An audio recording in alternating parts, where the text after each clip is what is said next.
Bem-vindo a essa nossa terceira aula do curso de eletromagnetismo.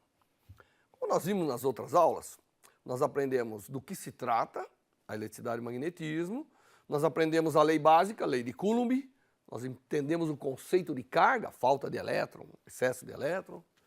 Agora nós temos que nessa aula entender como que essas cargas podem ser colocadas num objeto, como que a gente de fato faz a eletrização dos objetos e com isso promove todo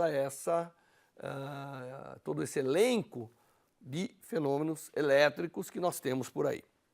Bom, nós vamos falar de três fenômenos básicos ou três formas básicas de fazer a eletrização dos objetos. Nós vamos falar na eletrização por atrito, às vezes também é chamado de triboeletrização. Nós vamos falar da eletrização por contato e nós vamos falar na eletrização por indução. Esses são os fenômenos, as formas básicas de eletrização. E existem também maneiras de você acumular carga, que nós vamos aprender ao longo do curso. Uma vez que eu tenho fontes de eletricidade, eu posso acumular nos chamados capacitores e tudo isso, e ter também placas eletrizadas e tudo isso. Mas esses aqui são os básicos. Como que carga pode sair de um objeto e ir para outro, como que ela pode permanecer num objeto, e é isso que nós vamos fazer nessa aula. Nós vamos primeiro lembrar que eletrizar um corpo significa basicamente pôr ou tirar elétrons. O elétron é a unidade móvel da eletricidade, né? É através de colocar mais ou tirar mais que a gente é capaz, na maioria das vezes, de eletrizar os objetos. Então, os processos de eletrização sempre ocorrem pela transferência de elétrons, seja colocando ou tirando. Quando a gente tem um pedaço de matéria que nós já vimos, é neutra, porque a quantidade de elétrons e prótons são iguais. E nós removemos elétrons, então fica faltando elétron para neutralizar, a matéria fica positiva. Então, esse é um processo de eletrizar que tornaria a matéria positiva. Quando eu adiciono elétrons, eu então torno a matéria negativa, porque fica com excesso de carga negativa. Todos os processos de eletrização têm que ser isso, remover ou pôr elétron, tá certo? Você poderia dizer assim, ah não, eu poderia jogar prótons, não, mas são processos muito mais complicados que no dia a dia, nos processos de eletrização, não seriam possíveis fazer, porque os prótons seriam mais fixos na matéria. Nós estamos imaginando que temos um objeto, portanto, o que dá massa ao objeto, que são os prótons e nêutrons, estão fixos, não é? E o que move aqui seriam os elétrons. Muito bem. Sempre a transferência, como nós vimos também, se dá por um número inteiro de elétrons. Eu tenho ela é a carga elementar, significa que qualquer outra carga é uma composição dela. Portanto, sempre será um número inteiro da carga do elétron, não é? E os processos de eletrização estão intimamente vinculados com a origem da eletricidade, né? Que, como eu contei para vocês, foi atritando objetos que se notou essa característica que a matéria adquiria de atrair pequenos objetos, né? Então, naquele momento, eles estavam eletrificando as coisas. Então, entender esses processos de eletrização, né, é extremamente interessante para entender, inclusive, como que foi formulado. Eu não vou fazer nenhuma demonstração desses processos, porque se você for na internet, está cheio. Se você colocar no Google eletrização, vai aparecer muitos filmes demonstrando tudo que eu vou falar aqui para vocês. E eu peço que vocês façam essa complementação. Muito bem. O primeiro processo de eletrização que nós vamos falar é o processo de eletrização por atrito. Como o nome já diz, atrito é quando eu tenho contato entre objetos. E aqui o que acontece é o seguinte, eu coloco materiais em contato e tenho que colocar o material em contato íntimo. Porque de alguma maneira eu tenho que fazer os elétrons sentirem a presença dos outros elétrons. Mas isso não é muito difícil. Toda vez que você coloca dois objetos em contato, um não penetra no outro pela barreira eletrônica, quando os elétrons começam a se ver e eles não gostam de ocupar o mesmo lugar no espaço, É por isso que a matéria é impenetrável, né? Uma na outra. E quando eu coloco em contato íntimo materiais iguais, 2 pedaços de âmbar ou 2 pedaços de madeira, tanto faz o elétron ficar num como no outro.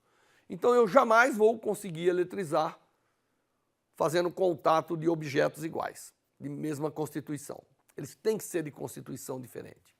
E se eles forem de constituição diferente, pode ser que um goste mais de ficar com o elétron do que o outro.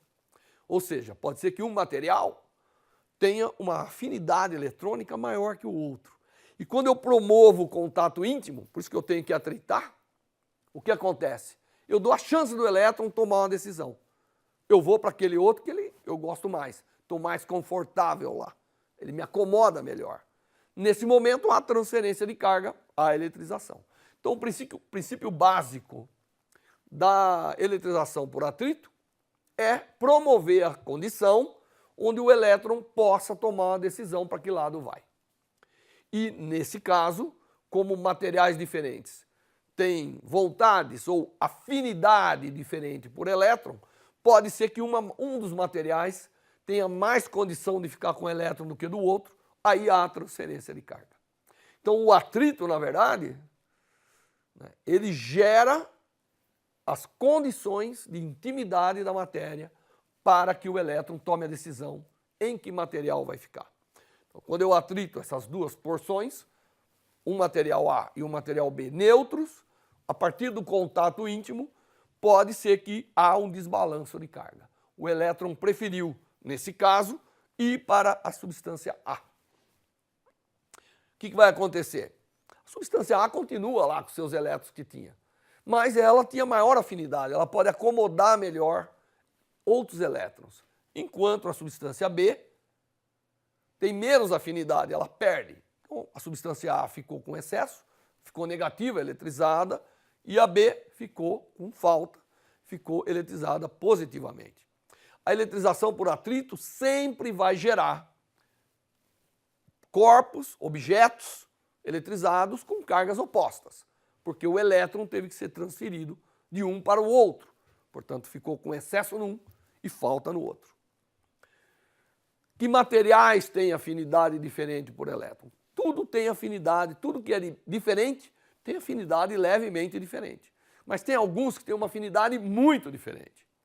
Então, por exemplo, aqui cresce a afinidade por elétron.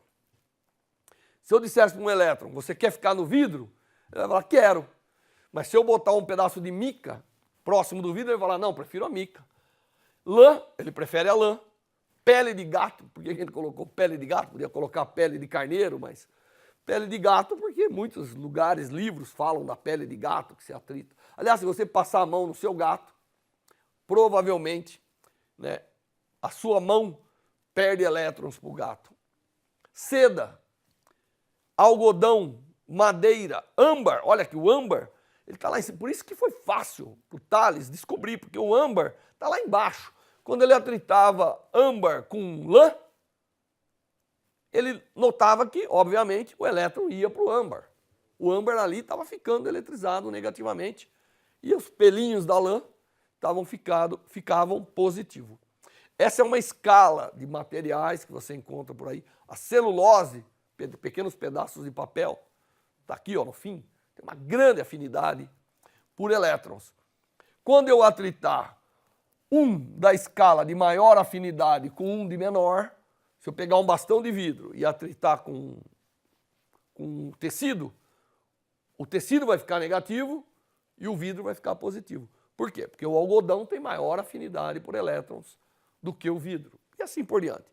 Tendo essa escala, você inclusive é capaz de saber o que vai ficar positivo e o que vai ficar negativo. O de maior afinidade fica negativo, porque recebe os elétrons nesse momento de intimidade causado pelo atrito.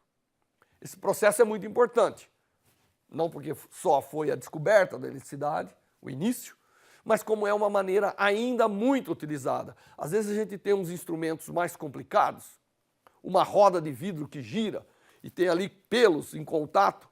Na verdade, você está promovendo um atrito, você está fazendo uma eletrização por atrito e muitas vezes transfere depois para um outro objeto.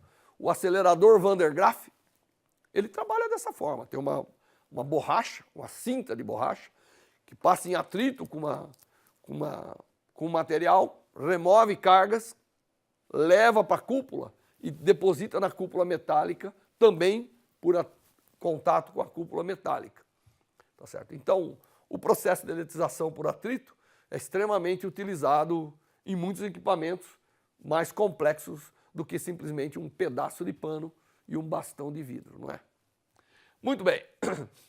Além do atrito, que é muito importante, nós temos um segundo tipo, que é a eletrização por contato. Aqui, eu tenho que começar com um objeto já eletrizado e vou colocar ele em contato com um não eletrizado e, obviamente, o sistema tem que ser tal que as cargas podem se movimentar. Então, normalmente, isso é bom para pegar um objeto que é metálico, alguma coisa assim. Você pega um que está eletrizado, aproxima e faz o contato com outro que não está eletrizado. Uma parte da carga é transferida para o outro, e no fim os dois ficam eletrizados. A carga não necessariamente tem que se dividir igual aqui, porque vai depender de muitas coisas. O tamanho do objeto, não é?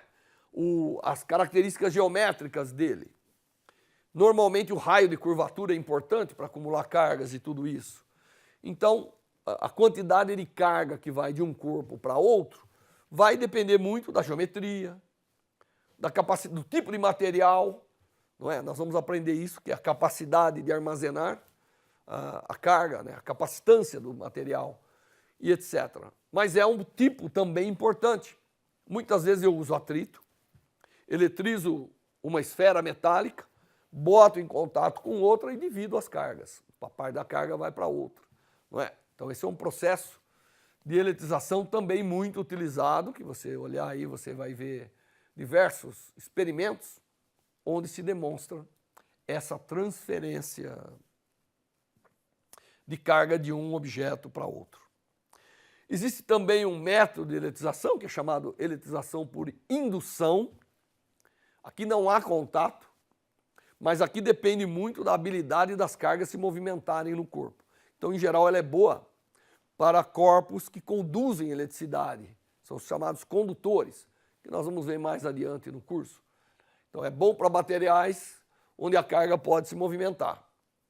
E a ideia básica é o seguinte: a matéria é neutra, mas se as cargas podem se movimentar lá e eu aproximar desse objeto uma carga, haverá atração ou repulsão, dependendo do sinal, e, portanto, eu posso distribuir no mesmo objeto, de um lado, cargas de um tipo, que foram mais atraídas pelo objeto indutor, e afastar as que são repelidas por ele. Então, vamos imaginar que eu tenho um objeto carregado positivamente. E esse objeto carregado positivamente, que eu vou chamar de indutor, aproxima-se de um objeto, vamos imaginar uma esfera metálica. Claro que aqui tem cargas, é neutro, mas tem cargas aqui, igual dos sinal positivo e negativo. O que ocorre nessa situação é que o indutor atrai as cargas negativas. Então, o indutor, que tem carga positiva, faz com que as cargas negativas desse induzido se movimentem, porque elas querem ficar mais próximo da positiva, elas são atraídas pela positiva. Por outro lado, no lugar que eles saíram, eles deixaram uma falta de carga negativa, portanto, o outro lado desse objeto ficou com carga positiva. Aí, se eu tiver uma forma de remover ou injetar carga aqui, eu acabo eletrizando o objeto permanentemente. Esse processo aqui eletrizou partes do objeto, mas a carga total continua nula. Porque a soma das positivas e negativas, elas só mudaram de lugar, mas a soma continua zero para esse objeto. Mas se eu pegar agora e colocar aqui um contato capaz de pegar e injetar a carga negativa, por exemplo, porque aqui tem positivo em excesso, Eu posso fazer as negativas subirem, elétrons, né? E vir aqui, neutralizar essas aqui. E aí eu removo essa parte. Aí a hora que eu separar os objetos, esse objeto ficou eletrizado negativamente e esse positivamente. Tá certo? Então, o movimento das cargas por indução e depois a conexão. Aqui a gente colocou esse símbolo aqui, é conectar com a Terra. A Terra é um grande reservatório de cargas. Se eu conectar um objeto positivo, ela leva elétrons para anular. Se eu colocar isso na parte negativa, ela extrai os elétrons para anular. Então, esse processo todo pode terminar obtendo a eletrização de um dos componentes, induzida pelo outro. Portanto, é chamado eletrização por indução. Existe um sistema que todo mundo usa para demonstrar a eletrização, que é o eletroscópio, que funciona com um pouco de tudo isso que eu falei. Então, eu vou usar como exemplo. É uma garrafinha, onde você tem duas lâminas metálicas, com capacidade de movimento, aqui, ligadas por uma haste, colocados a uma esfera superior. Eu venho aqui, pego um bastão de vidro, vou lá, atrito com lã ou com seda, o bastão de vidro ficou positivo. Eu aproximo esse bastão de vidro dessa esfera, ele induz, porque tudo isso é um corpo condutor. Ele faz uma indução de carga momentânea.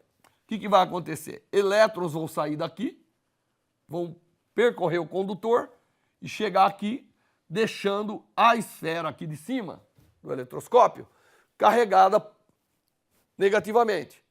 Mas da onde eles saíram, do outro extremo, ficou positivo as duas partes. Você tem duas lâminas. Elas ficaram com carga positiva, as duas, elas se abrem.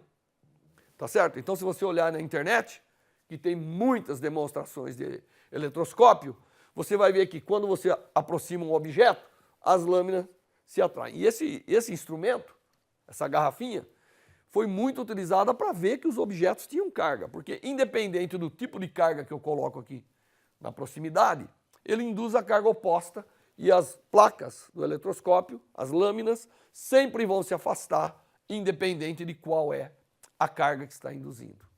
É uma forma de você ver que o objeto está eletrizado. Se aproxima, ele indica se ali tem carga ou não, por indução.